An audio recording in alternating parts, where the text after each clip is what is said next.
Welcome back, everybody. It's Mark's Child here. It is July 9th. We're working on the Obeka Splitter of Seconds deck.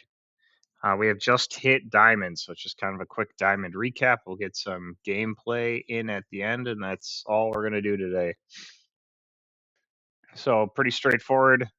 This is the deck we had a week ago. Some quick changes that were made is I cut Requiting Hex and added in another Deadly Cover-Up. And then the other hex actually went to a mountain, so we actually fixed our mana curve a little bit. And then played more off of the board wipe. So quick recap if you haven't been following along. Combo, and what I found to be the combo, because last time was the first video. Really play a whole lot off of Unholy Annex. Basically, how I win a lot of games is the Ritual Chamber with Thrumming Hive Pool, and then making it into a sliver gives you like 12 damage plus the Unholy Annex for 2, makes it 14. And say you had the Stalactite Dagger on there instead of Oko, you'd actually do 16 in one turn, and that's usually enough to end it at that point. Normally I have a couple chips in there from something. Play pretty aggressive with the Generous Plunderer, and it helps you ramp. So if we look at the deck as it is now, kind of listed the changes before, but we got rid of that 1-drop, add in the Deadly Cover-Up mountain, and then actually fixed a little bit here and did one more Plunderer and one less Magda, the Hoardmaster. Just because this commits the crime and gets the treasure and is self-contained, this requires benefit, and this is really a payoff card.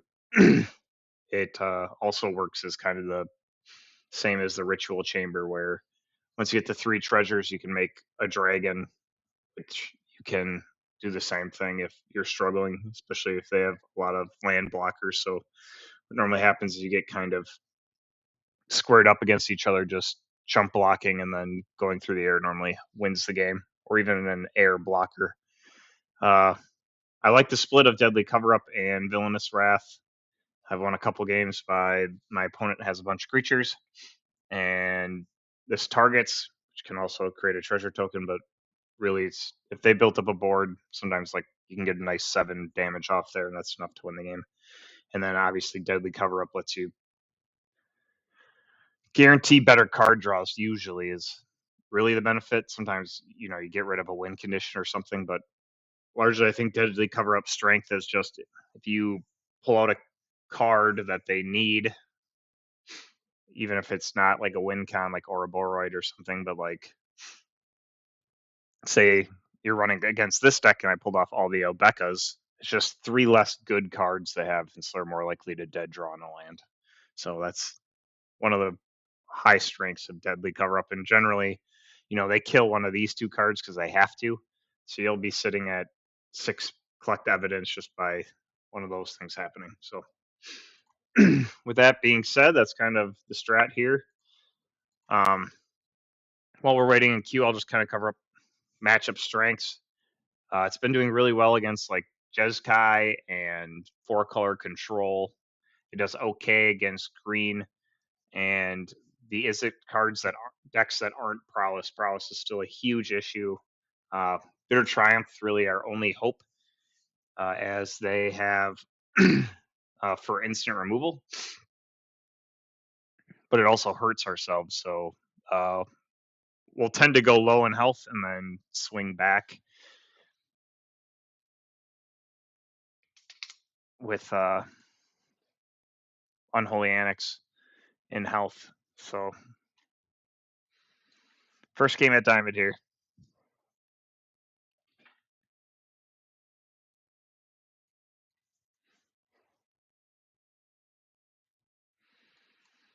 So here, I'll actually probably play Magda, the Hoardmaster.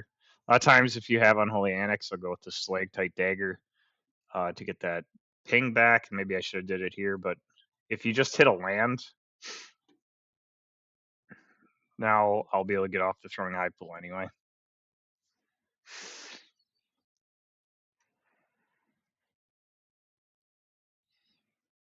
All right. Well, first time in victory.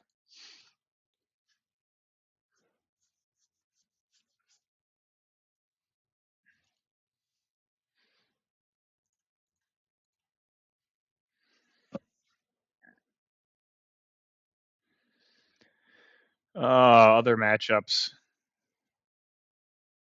Really do pretty well against all black.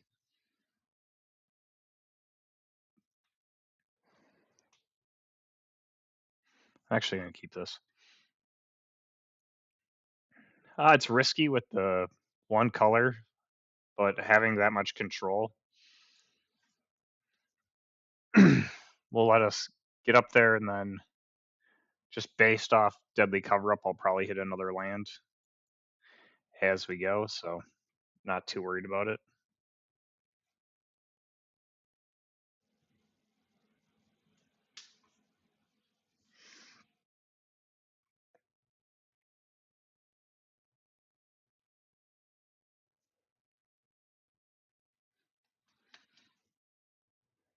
Here it'd be really nice to get the Furdock Orb.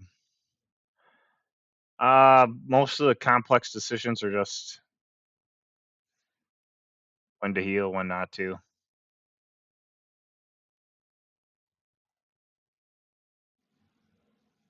I think I'll just kill both.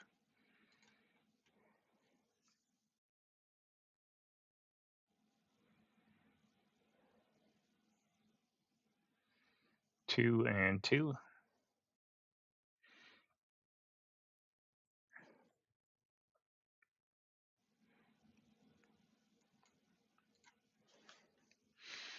And then hopefully I get a way to heal. Unfortunate.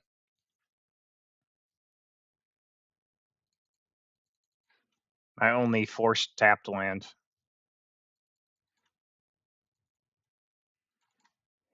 Yeah. And that was a risk, but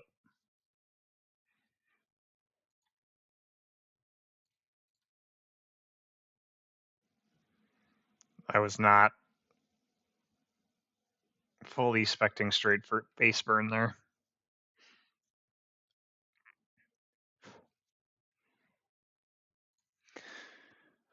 But a lot of matchups like that, you're going to swing your health really low, similar to how that went. And then Unholy Annex should help us back up.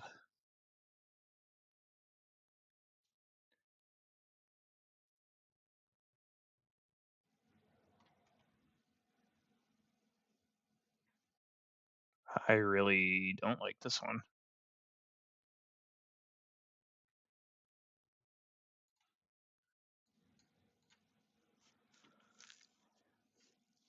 So here I'll probably go Stalactite Dagger unless there's something on the field that makes me adjust. So the mana growth, I can start getting the healing.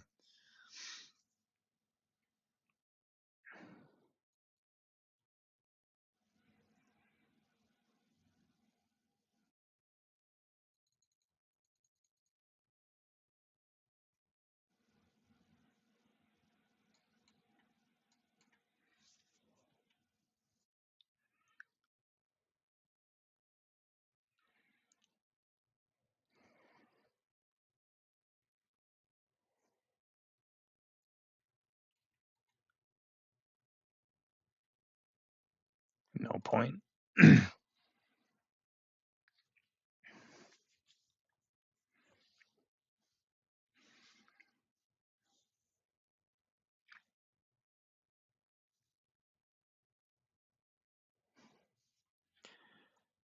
Start chipping down.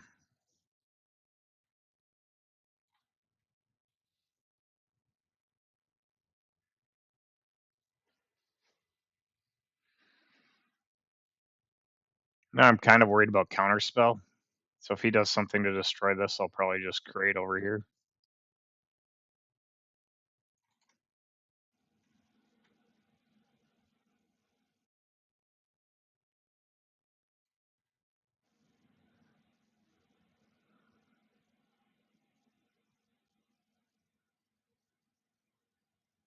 Maybe I'll do that anyway.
I'm thinking that this is update.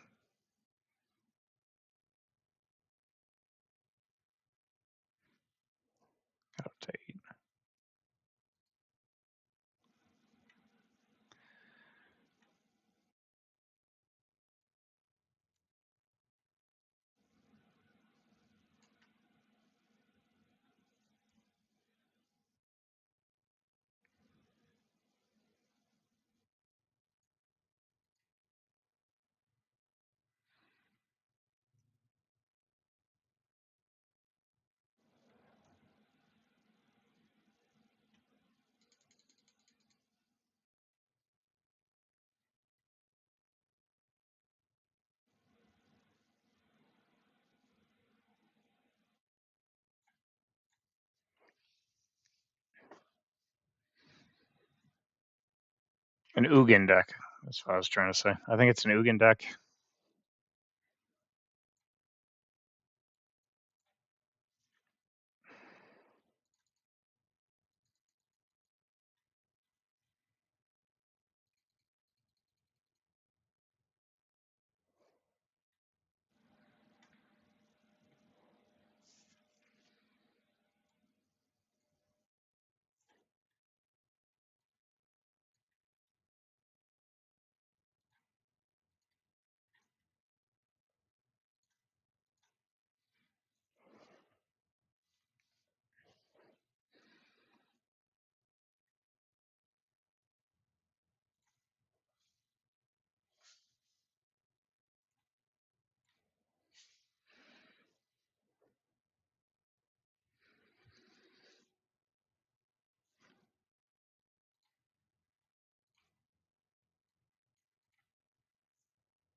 All right. All three colors. Some control. Don't have a payoff.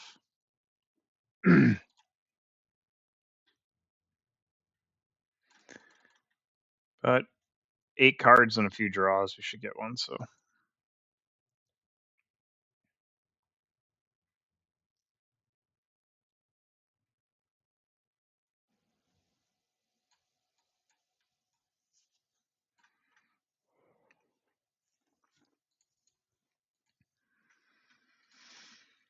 that's fine.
Things are going our way, except for I think he's sitting on a bunch of counterspell.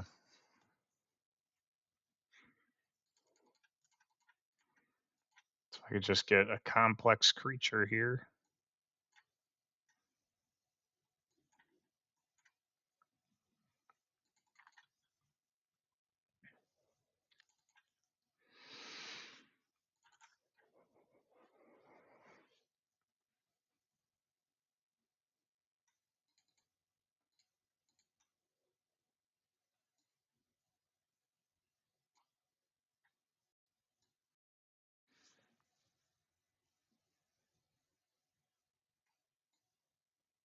I gotta go for it at some point.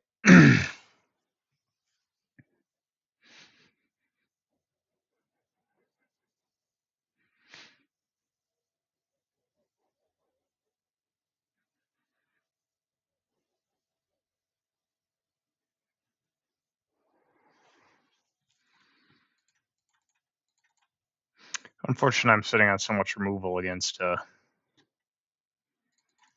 counter spell king here.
Only the one payoff.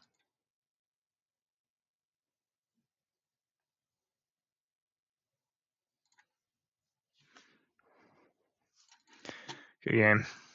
This is a matchup I normally win. Just really low payoffs and a lot of removal. I think I got every removal card I had except for one in that game.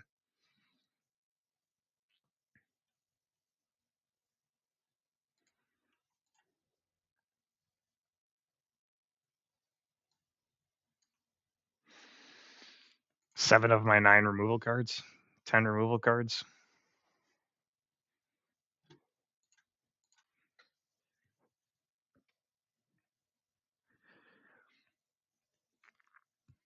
Normally there's enough oomph to get through it, and it's cheap enough. Especially you get like an Unholy Annex through. And he's really just relying on that one card that banishes it for 4 mana. Win that easy. Alright, we'll try the Generous Plunderer route this time.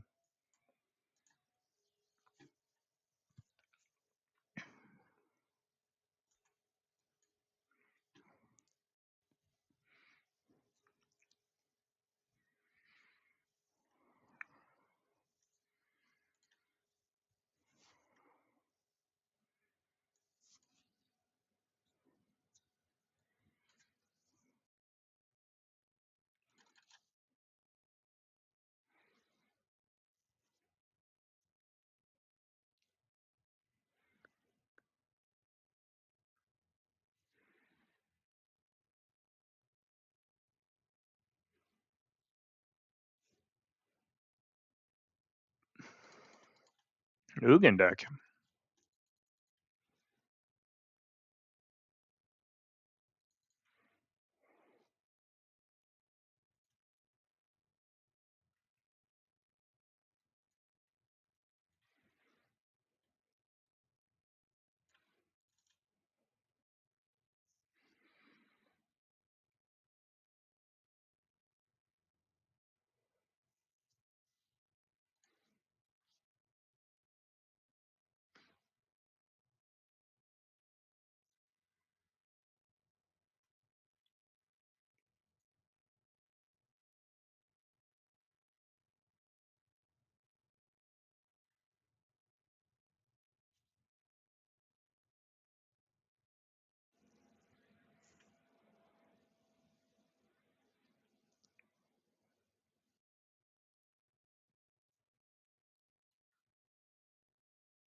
Got what, 8 and 49, 1 in 7 chance getting a payoff. By payoff, I just mean Unholy Annex or the Thrumming Hive Pool.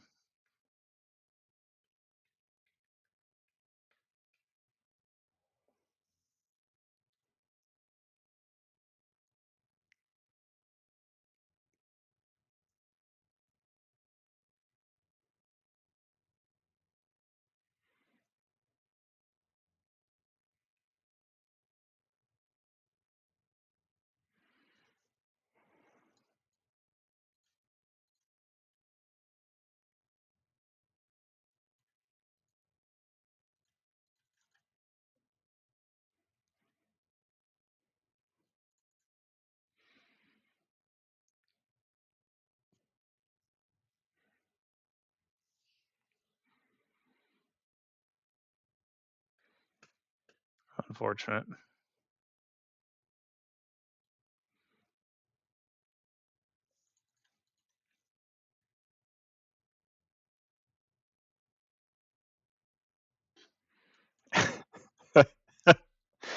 uh,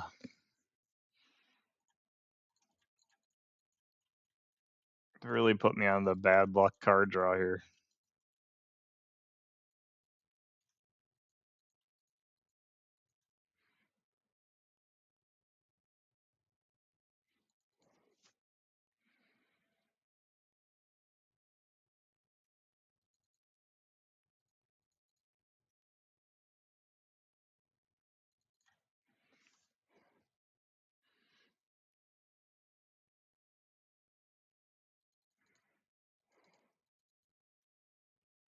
Way too late.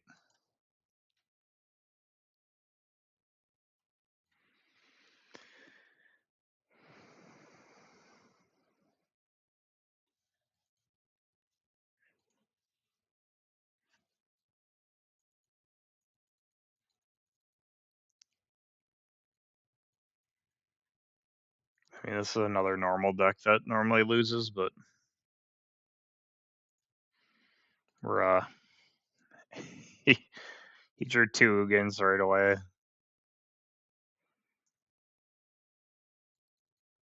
Taking way too long to get Unholy Annex or a Thrumming Hive Pool. It's just percentages, right? So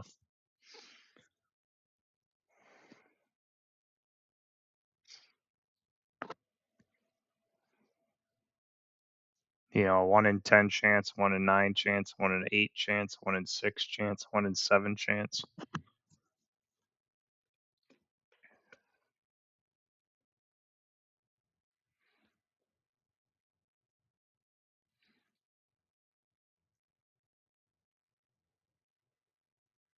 That's fine.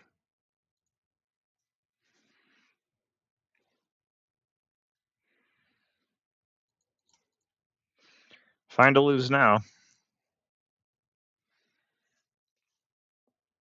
Try to get one more game in, although not sure we're seeing the greatest gameplay.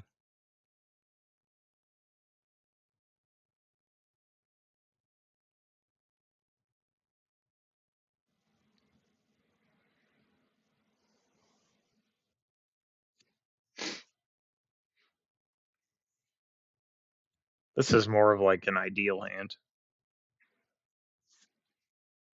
Assuming you're not going to hit aggro goblins or something.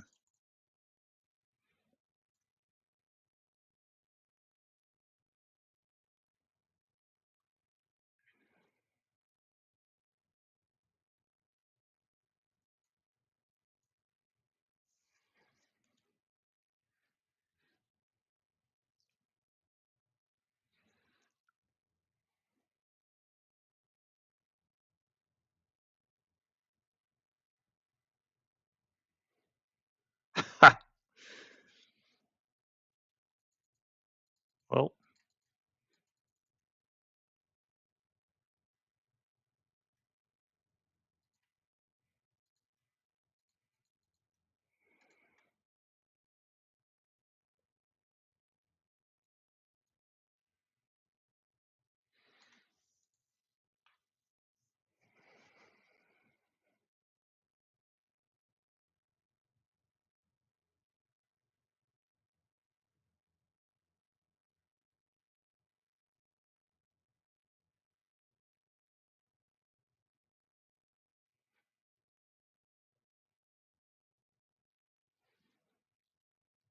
So I went that route to hope to get the treasure out to try to get the high full out.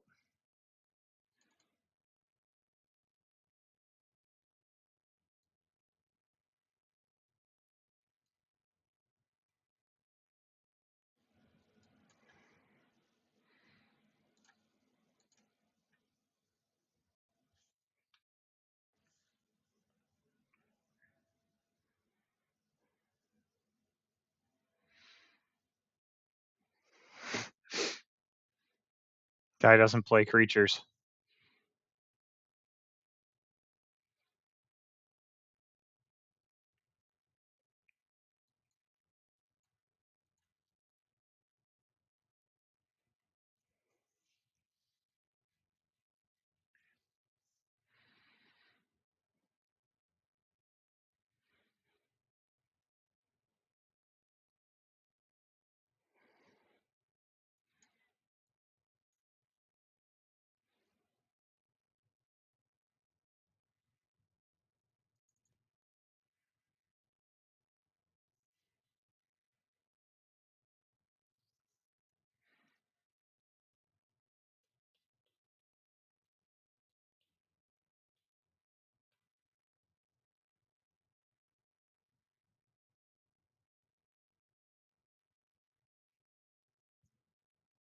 I only got a minute left.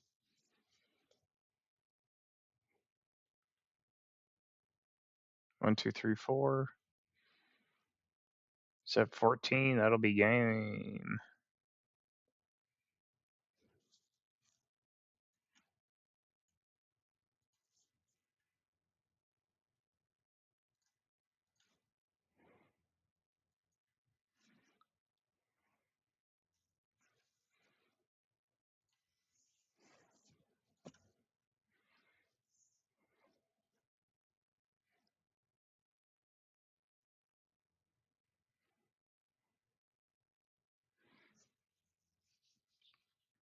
It's not the normal order of that finish, but we had it after a few bad luck games there in the middle.